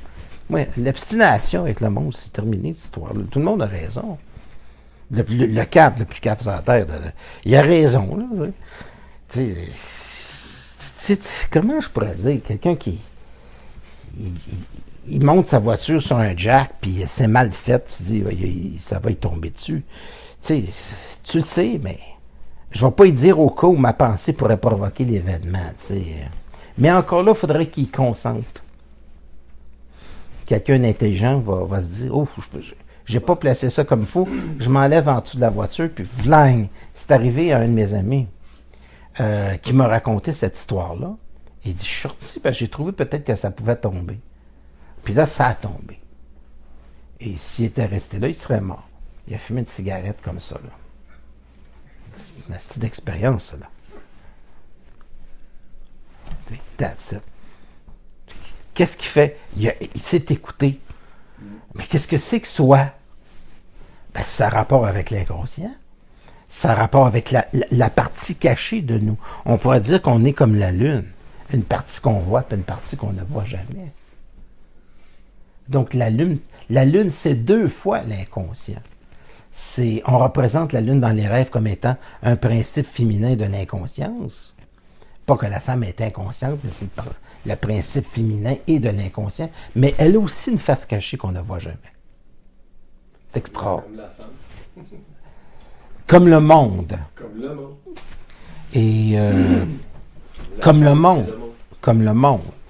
Alors, c'est extraordinaire de dealer dans la capacité de dire le monde est simplement une apparition, puis on peut faire apparaître quelque chose qui est en arrière. Autrement dit, pour moi, le paranormal, c'est prendre quelque chose qui n'existe pas, mais dans les possibilités de l'infini, et de le faire apparaître, un peu comme un peintre devant une toile blanche. Il n'y a rien avant un Picasso ou Dali. Puis après, ben, ça vaut 55 millions. C'est juste une crise de toile blanche. Mais, t'as Dali. C'est une toile blanche. Il n'y a rien sur une guitare. Il n'y a rien sur les instruments de musique. Mais tous les groupes ont fait quelque chose de génial. T'écoutes l'œuvre des Beatles. C'est inimaginable. Fait que moi, quand je regarde le noir, là, je peux te dire que je trouve que c'est bien... c'est comme pas là, tu sais. Moi, je suis venu au monde avec les Beatles. À chaque semaine sortait un disque, c'était du génie à l'état peu. Mais je savais que je vivais une époque qui était géniale. C'était vraiment des grands créateurs. Puis ensuite, tu avais les mots des blues, t'en avais dessus, puis t'en avais. Ça, c'est sans nommer ceux qui étaient dans le jazz. Fait que la guitare en soi, c'est la matière. Mais les notes qui apparaissent, c'est la création de l'infini. Alors, quelqu'un qui prend une guitare puis qui crée une chanson, c'est toujours une guitare, mais il est capable de composer l'infini. Je pense que j'ai une belle démonstration. Oui, la créativité. La créativité, c'est juste une... Comment ça accorde 6 cordes? Il y en a que c'est 12, 6. Mais capable, avec une guitare, de créer de l'infini. Donc, le gars qui a tout entendu va être capable, dans 10 ans, de créer une toune qui n'existe pas. C'est génial. M'essaye de faire rentrer ça dans la possibilité de quelqu'un qui dit, oui, mais la matière, c'est la toune que tu entends. Mais il en demeure pas moins, c'est quand même quelque chose qui est apparu de quelque chose qui n'était pas là. C'était juste une guitare. Donc ça, on va dire la guitare, c'est le matériau. Et que la toune, c'est ce que tu fais apparaître dans ta vie. Ça, c'est de la magie. Alors, quelle est votre toune? Êtes-vous un chef d'orchestre? Êtes-vous un virtuose de la guitare? Êtes-vous un virtuose du violon, du piano? Un piano, c'est un piano. Mais on peut composer 25 millions de tonnes. À vrai dire, soyons honnêtes, c'était fini. Sur chacun des instruments de musique, on peut créer de l'infini. Tu peux écouter Pat Metheny, c'est un genre. Tu peux écouter Dave Brubeck, c'est un autre genre. C'est infini. C'est faire apparaître dans le réel, autant sur une toile blanche que sur un instrument de musique, l'apparition de la forme, de quelque chose qui pouvait passer dans la tête de Lennon, qui dit « Je l'ai entendu la nuit », puis comme Fiori, là, qui dit « J'entends une toune, je compose l'album ». Mais j'avais besoin d'entendre la toune. Mais la toune est une apparition. Qu'ensuite, tu vas essayer de mettre ça à la disposition de l'entendement du monde qui s'appelle le langage de la musique. Alors, vous avez ici un appareil tout à fait banal qui n'émet aucun son. Et quand tu vas voir créer avec, ça va être une symphonie ou ça va être quelque chose d'extraordinaire. Alors, pourquoi la vie d'un individu ne serait pas capable d'en faire autant? On est une toune. T'es tuné. Il s'agit d'être tuné. Alors, je pense que ces grands compositeurs-là, est-ce qu'on peut dire qu'ils étaient connectés? Ça venait d'où? C'est quelque chose qui vient de l'invisible et qui va apparaître sur un vinyle ou sur un DVD ou un CD. Moi, je me souviens de l'époque des vinyles. Et j'en revenais pas quand j'écoutais les Beatles. J'ai dit, ça n'a pas putain de bon sens. Puis c'est quand j'ai écouté l'album Revolver en 1965 que j'ai dit, non, ça n'a pas de style d'allure, ça se peut pas. Ce que je viens d'entendre là, ça se peut pas. T'sais. Puis là, il sortait ensuite après un autre album qui était aussi fantastique. Il y avait, voyons, je l'oubliais.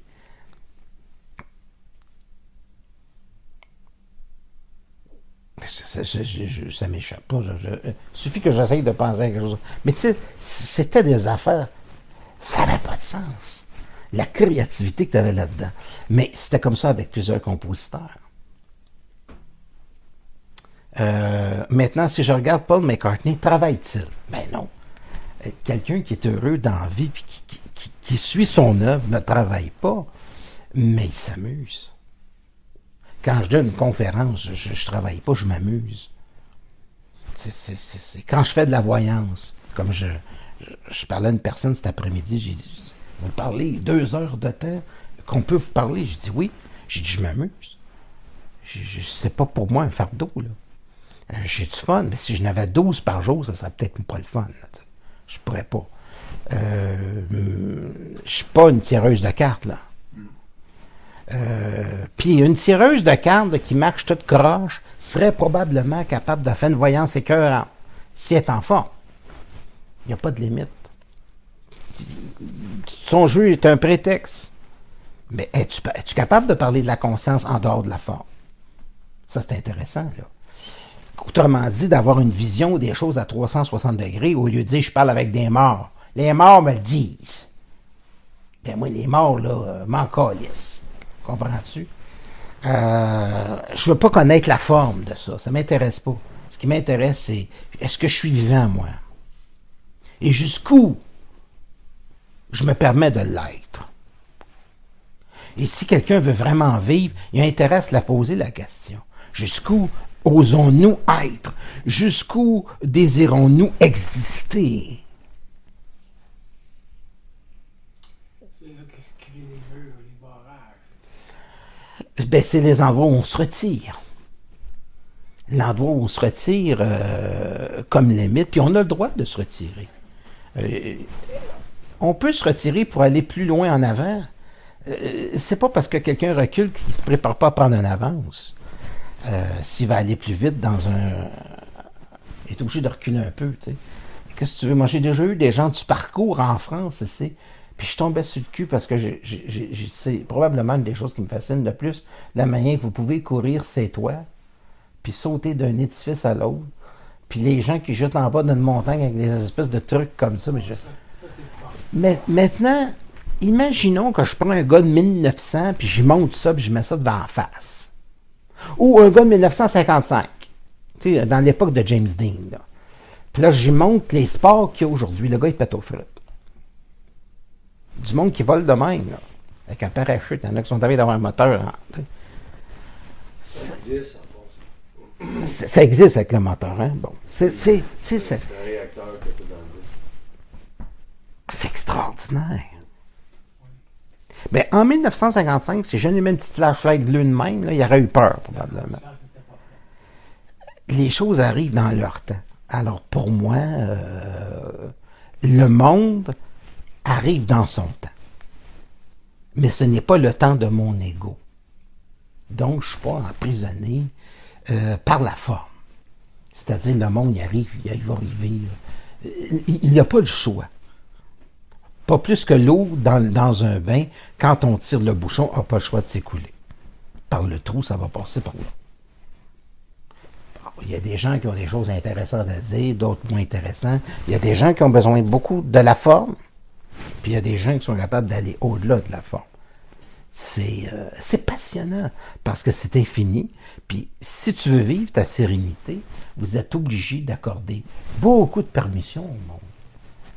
Moi, je suis un individu qui est capable de parler avec un psychopathe. J'ai déjà parlé avec un tueur qui avait tué 25 personnes. Pas un tueur en série, un tueur sur la gage. C'est original. Et j'avais été payé par une prison pour aller le rencontrer. Appartenait. À travers une cage de verre. Tu sais, moi, là, j'étais la fille dans le Seigneur, pas le Seigneur, le silence des anneaux. Là, des anneaux, je te mélange ça. Des agneaux. J'ai vu que ça. Un tueur qui avait des privilèges parce qu'il était dans la délation. Puis j'avais une femme sublime qui venait à mes conférences, que j'appelais Charlemagne, parce qu'elle riait comme ça. Mais sublime. Elle arrive en uniforme de police, elle enlève son chapeau, les cheveux blonds jusque-là. J'ai dit, Chris, je suis dans un film de James Bond, là, ça n'a pas d'allure. Puis là, elle me donne un billet de sang, elle dit, viens, elle dit, Normand, l'affaire dont on a parlé, il veut te rencontrer, il dit, regarde tes émissions, puis il veut jaser avec toi. J'ai dit, fuck de shit. Qu'est-ce que je suis en train de vivre, tu sais? Et c'est toutes des affaires vécues. Mais il faut que la fille, tu sais, c'est l'air sorti d'un film de James Bond, là, mais une beauté rare, là. Et puis les prisonniers, elle m'avait dit que les prisonniers disaient d'elle que c'était la plus grande torture de ne pas être capable de la poigner, ça. Parce qu'elle était gardienne de prison, elle appartenait, tu sais. Puis c'était vraiment une belle femme. J'ai dit que c'est qu'une belle femme fou dans ce monde étrange. En tout cas, c'est là qu'il faut que tu sois infini pour ne pas devenir fou. Un jour, je m'étais posé une question, tu sais, des questions étranges, là. J'avais donc rencontré un tueur, puis une année après, c'est un flash que j'ai sur le vélo, tu sais, je me suis dit, mais tu sais, un flash, c'est une image que j'avais vue dans le Journal de Montréal au dimanche matin, de quelqu'un qui s'était fait, il y avait eu, quelqu'un avait tiré dessus, puis sa femme. Ben, Cristobal, la semaine qui a suivi, je l'ai eu en consultation. La chose s'était déroulée en 78. Je l'ai rencontré en 96. Mais la semaine d'avant, j'avais accès à une information. J'ai eu le flash de cette situation-là. J'aimerais comprendre comment est-ce qu'un individu peut vivre une situation comme ça. Je suis resté 8 heures avec. C'est moi qui tremblais de même. Laisse-moi dire, je l'ai vécu. Donc, le monde est une apparition. C'est ça que je vis. C'était juste une pensée innocente. Mais comme disait une de mes amies d'une intelligence extraordinaire, Raymonde, elle me dit, Normand, c'est parce que tu le pressentais. Elle n'a pas tout à fait tort. On ne se pressent que soi-même. Pourquoi pouvons-nous pressentir les choses? Mais parce que nous pouvons les créer aussi. Nous construisons le monde. Sommes-nous capables de pressentir ce que nous construisons? Bien sûr. On est causal. On est la cause première de ce que nous allons créer. Tantôt, nous pouvons ressentir le réel. On peut le rêver la nuit. Est-ce que tu peux le réveiller, s'il te plaît? Parce que... ronfle pas trop. Alors, donc, on peut... Je trouve intéressant pourquoi tu t'endors tout de suite. Endors-toi après. Et on peut se pressentir, on peut pressentir l'événement parce qu'on le constitue. Oui. Est-ce que l'événement du futur existe déjà dans le moment présent? Il n'y a pas de futur dans le monde immatériel. Donc, tout est coextensif et coexistant dans le maintenant. L'idée du futur n'est qu'une idée. Et si on pousse la chose très loin, on est déjà tout mort. Un philosophe m'avait dit ça, ça m'avait... j'avais trouvé ça intéressant. On est déjà, avant notre naissance, on est déjà pendant, on est déjà mort. Est-ce que c'est assez ressenti pour toi? Un voyant qui ressent son avenir, normalement, il devrait même se voir mort. Mais ça ne veut pas dire que mort est le néant. Comprends-tu l'affaire? C'est un peu comme l'hiver. Tu sais, ça revient tout le temps, cette affaire-là. Mais une feuille, comme dans le film de Monty Python, quand elle tombe, elle fait « je meurs. » Mais l'arbre reste là, tu comprends? Puis là, c'est les Monty Python qui avaient fait cette joke-là en 76. Puis là, tu dis chérie, je vais te suivre. Là, t'en as deux. Papa, maman, Les Monty Python avaient fait un film qui s'appelle Le sens de la vie, dont un chapitre était la mort. Puis ça, c'était l'introduction. Et puis, écoute, tu sais, t'as eu une époque bien brillante, là. Le début des années 70. Aujourd'hui, qu'est-ce qui est arrivé? C'est juste la matière qui nous rattrape, puis les limites d'une vision matérialiste, bancaire, qui encule tout le monde à l'os, et qui finalement, que tout le monde, beaucoup de gens ont de la difficulté, ils n'ont pas le temps de réfléchir. Tellement qu'ils se mettaient à réfléchir, ils auraient peur. Fait que c'est mieux qu'ils restent de même. Si tu veux, tu es marié, tu as des enfants. C'est trop tard pour être guitariste. Là, c'est un inévitable accident qui s'est produit en Russie. Qu'est-ce que c'est que la Russie? Ben, c'était justement le marxisme-léninisme qui était le produit d'une pensée uniquement matérialiste. Qu'est-ce qui est arrivé? Après le matérialisme, pourquoi la parapsychologie a été étudiée en Russie? Parce qu'il y avait des gens qui faisaient des phénomènes paranormaux qui défiaient totalement la pensée logique. C'est donc en Russie qu'on a donné des très gros budgets à l'armée pour développer le psychotronic warfare, les armes psychotroniques, où les gens avaient la capacité de sortir de leur corps, parce que comment c'est possible? Ils avaient flanqué toutes les religions, tout à la porte. Mais finalement, on ne peut pas le faire dans le paranormal. Tu peux réduire la réalité tant que tu veux. Elle va toujours ressurgir dans sa vérité.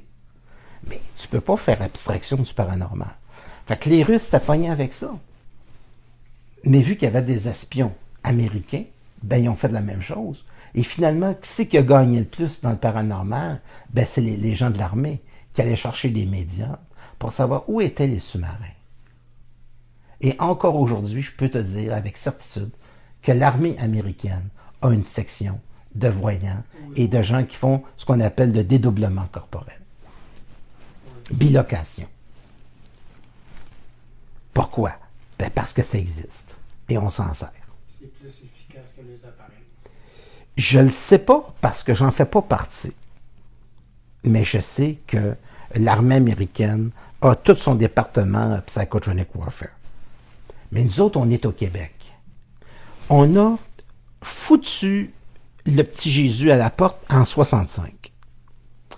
Puis on est rendu à une époque un petit peu comme un enfant qui dit jamais plus ces espèces de choses qui ont fait subir à la femme des choses atroces. Hein, une femme, le curé passait, faites un autre enfant, puis elle était pognée avec 15, tu sais, puis c'était pas assez. Fait qu'il y a eu une révolte en même temps que le féminisme a pris son essor.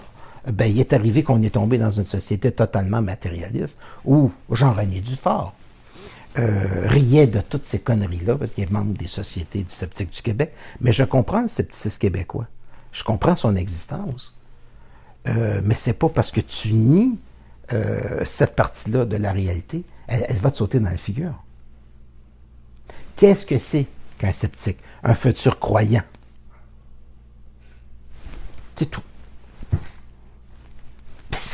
C'est tellement simple.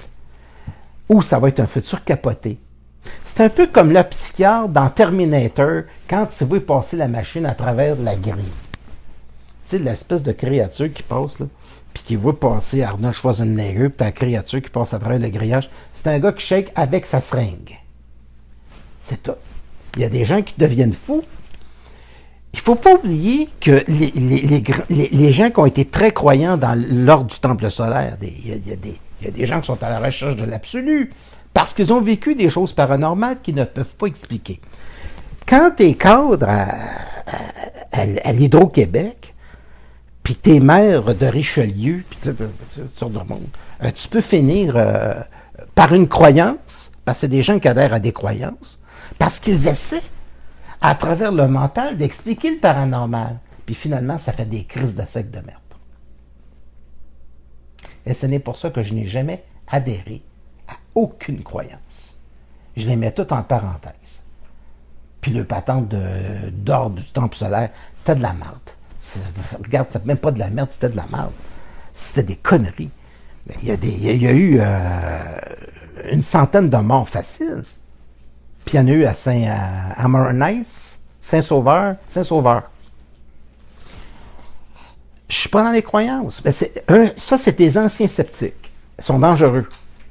Parce que quelqu'un qui nie une réalité n'en demeure pas moins que ça va lui sauter dans la face à un moment donné. Puis qu'est-ce qu'il va faire avec ça? Ça va déranger un petit peu ses valeurs. Il ne s'agit pas d'être ouvert. Il s'agit d'être intelligent. Donc, d'avoir une vision du monde à 360 degrés. Mais les gens, quand ça leur arrive en pleine face, ils ne sont pas préparés. Puis c'est des sceptiques. C'est pas censé exister. Puis ça fait des sectes, puis ça fait des sectes de crétins, puis il y a beaucoup de monde qui embarque là-dedans, parce que justement, c'est des gens qui sont susceptibles le plus d'embarquer dans des formes. Alors, recommence toujours. Fait que ça fait dire à Arthur Schopenhauer que c'est le carnaval du sempiternel pareil. Ça commence toujours. T'es sceptique. À un moment donné, on a des périodes croyantes. À un moment donné, moi, on peut-tu juste être intelligent? Ne rien nier. Être pour rien, être contre rien. C'est une position tranquille. Il n'y a vraiment jamais personne qui a entièrement tort. Il n'y a jamais vraiment personne qui a entièrement raison. J'accepte totalement mon rôle de Dr. Jekyll et de Mr. Hyde. Je suis à la fois une sorte de génie et une sorte de monstre. Les deux, ça sert de la main, ils ont du fun. Je suis à la fois un individu émancipé et tantôt je commence à me poser des questions sans arrêt pour pousser encore la chose plus loin. vu de l'extérieur, je pourrais avoir l'air d'un gars un peu étrange. C'est normal. Pensez-vous qu'on peut être toute une vie là-dedans puis avoir l'air normal?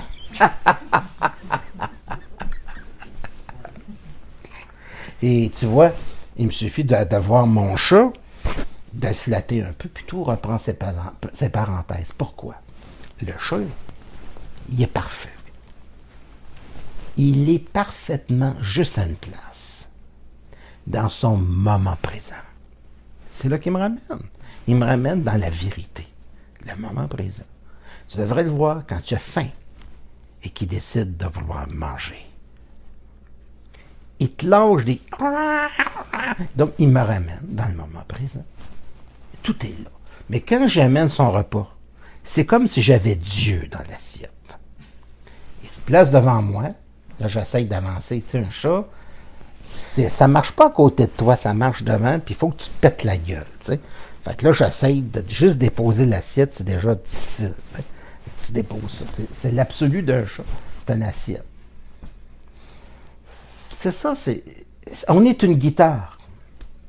Puis on peut composer une toune. On joue à tous les jours. Mais je crois qu'il faudrait avoir des tunes intéressantes, plutôt que d'avoir des notes ou des chansons tristes. Je ne suis pas un spécialiste. Donc j'installe pour retrouver la sérénité. J'installe l'absence d'une pensée. Qu'est-ce qu'arrive-t-il quand je vais en vélo ou que je me promène dans la nature? Je ne pense pas. C'est un fardeau pour moi, penser. Remplir un formulaire, c'est un fardeau. Écrire, c'est un fardeau. J'aime ne pas exister. Juste avoir le plaisir d'observer. Hier, je regardais le soleil, c'était fantastique. Fantastique. Alors, j'ai téléphoné à un ami, j'ai dit, la navette spatiale va traverser juste au-dessus de ta maison. C'est quelqu'un qui est près de la ligne américaine. Puis j'ai dit, chez moi, elle est à 67 degrés. J'ai dit, va voir ça.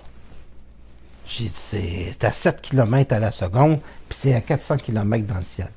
Puis il y a déjà du monde là-dedans. Là. Fait que je pense qu'un Québécois même. Fait que, si tu vas voir ça, moi je l'ai vu passer dans le cours. Puis j'ai un logiciel, là, je regarde ça, là. Je peux voir ça de 4-5 fois, 6 fois par mois. Ça passe au-dessus. C'est ça. Lui, c'est un individu qui est fasciné par la nature. Les animaux. Il y a un ranch. Il prend des photographies des animaux. C'est un des endroits que je peux aller manger. Puis tu as des colibris dans la porte de la cuisine. Donc sur la galerie. Qui viennent. C'est fascinant. Marcel aussi. C'est comme ça. Si tu vois les oiseaux qui font leur nid devant la porte quasiment. C'est fascinant. Puis il y a plusieurs générations de familles. Puis je regarde ces plantes. Ça fait partir. C'est zen. Ça te ramène dans là. Là. Pourquoi les gens n'aiment pas être là? Mais parce que la majorité des gens qui y vont rencontrent rien. Nous, on trouve qu'on n'est pas pire quand on pense pas. Puis on essaye d'avoir des amis qui réfléchissent pas non plus. Puis de juste qui se taisent quand on va dans la nature parce que on veut être là. Penser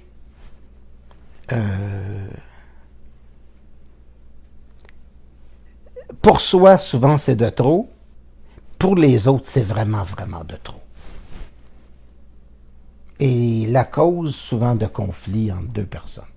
Parce que c'est très facile de ne pas être en accord avec l'autre. Il suffit simplement d'être convaincu.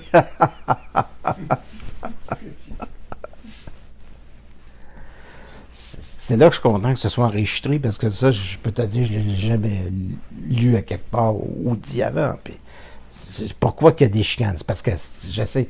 Moi, j'ai des amis, on a une vision de la politique totalement différente. La politique, c'est la gestion de la matière. Puis tout ça. Je m'intéresse à tout. Il n'y a pas de chose qui... Tu vas me présenter un marteau, me regarder le modèle, puis comment ça peut frapper. Tu sais. Je m'intéresse à tout. Je connais pas de choses qui m'emmerdent.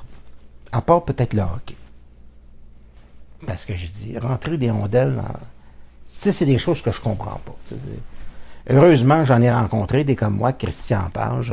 On n'était pas sportifs, puis on était contents parce qu'on était submergés du paranormal. On aimait vraiment tout ce qui pouvait être possible dans l'invisible. Et finalement, il m'avait dit que si on le trouvait dans une cour de tennis, c'est parce qu'il avait eu une crise cardiaque en passant par là. Et qu'il est tombé raidement. Et j'aimais l'expression parce que je trouve qu'on se ressemblait. On s'intéressait aux mêmes choses. On essayait de... Sauf que quand je suis arrivé dans les explications, c'est là que ça se corse. Parce que comment expliquer un 360 degrés? Et après tout, il dirait c'est une vision des choses, puis il aurait tout à fait raison. L'apparition que moi je fais de la réalité est-elle l'apparition que vous allez faire de la réalité? Pas sûr. Quel rapport avez-vous avec votre inconscient? Jusqu'où vous sentez-vous coupable? Parce qu'après tout, on le fait apparaître.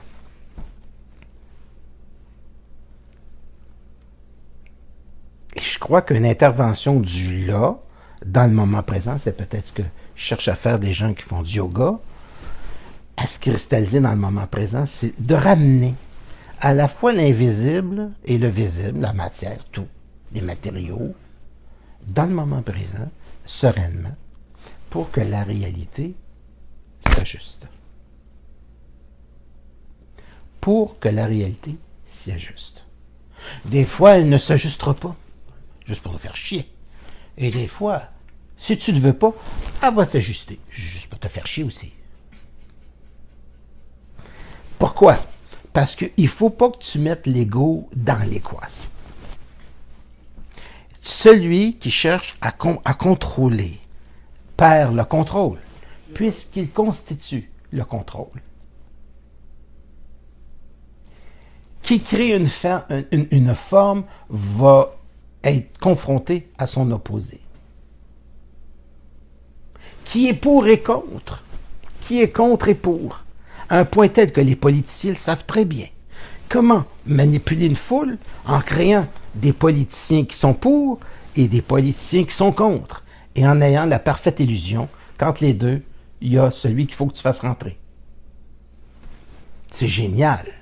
C'est génial. Alors que les deux appartiennent aux banques, y compris les opposés. Donc, en France, tu as Marine Le Pen, qui est un extrême. Tu avais Macron, qui était l'autre extrême. Puis finalement, ils ont fait rentrer l'extrême. Les Français sont très étranges. Ils vivent dans la gêne de descendre dans la rue. Aux armes, citoyens. Alors, ils se sont donné le gouvernement pour descendre dans la rue et répondre à leur génétique. C'est-à-dire de descendre dans la rue, puis faire des émeutes, puis tout le monde observe ça en disant, c'est quand même intéressant, il se passe de quoi. Donc, on vit le carnaval du sempiternel pareil, la guerre la révolution de 1700 quelque. C'est fantastique. C'est plus loin que mai 68 encore, ce qui se produit présentement. Produit de l'Internet, probablement. C'est un monde extraordinaire. Il est infiniment calme, infiniment génial, il est infiniment tout. Ça me rappelle un copain qui avait dit « Je veux voir un jour un champignon atomique exploser. » J'ai dit « Pour quelle raison? » Il dit « Probablement parce que je vais trouver ça beau. » C'est un contemplatif. Je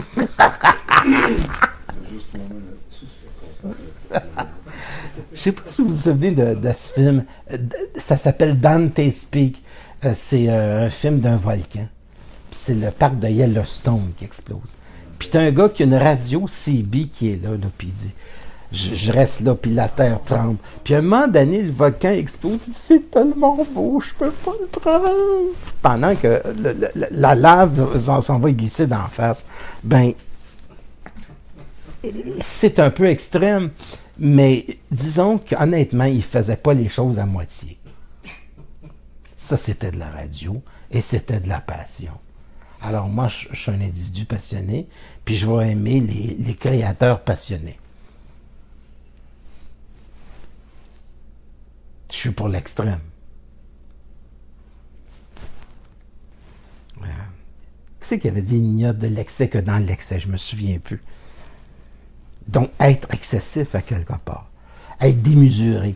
Il faut pas oublier une chose. Les grands philosophes que j'ai rencontrés avaient tous quelque chose en commun. Ils étaient tous fous.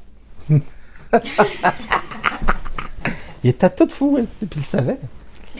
Puis si tu recules dans le passé, Nietzsche s'est suicidé. Écoute, il n'y en a pas un qui était équilibré là-dedans. Là. Et j'ai compris l'erreur, je pense. Je le souhaite pour moi, pour ma continuité. C'est qu'à un moment donné, tu ne peux pas cerner l'absolu. La fonction de l'infini, c'est comme un petit souris qui court, tu ne peux pas l'attraper. J'avais vu un petit dessin sur YouTube. C'est Coyote qui court toujours après. Miep, miep. Nous, on a vu toute notre enfance Coyote courir après. Miep, miep. Puis là, j'ai vu un truc sur YouTube de génial. Il fait une erreur en installant sa corde, puis il tue le coyote. Pas le coyote, miep, miep. Donc, Roadrunner, il le tue. Fait qu'il le mange avec son chum à la table. Il dit, qu'est-ce que tu vas faire maintenant? Je ne sais pas. Je pense que je vais prendre ma retraite. Finalement, l'image à côté, il regarde la télé, puis il commence à être décollé de la vie. Puis il pense à se tirer une balle. Puis finalement, il finit témoin de Jéhovah.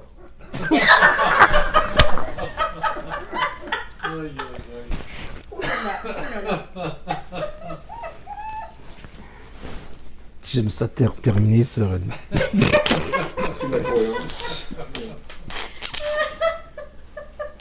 C'est génial!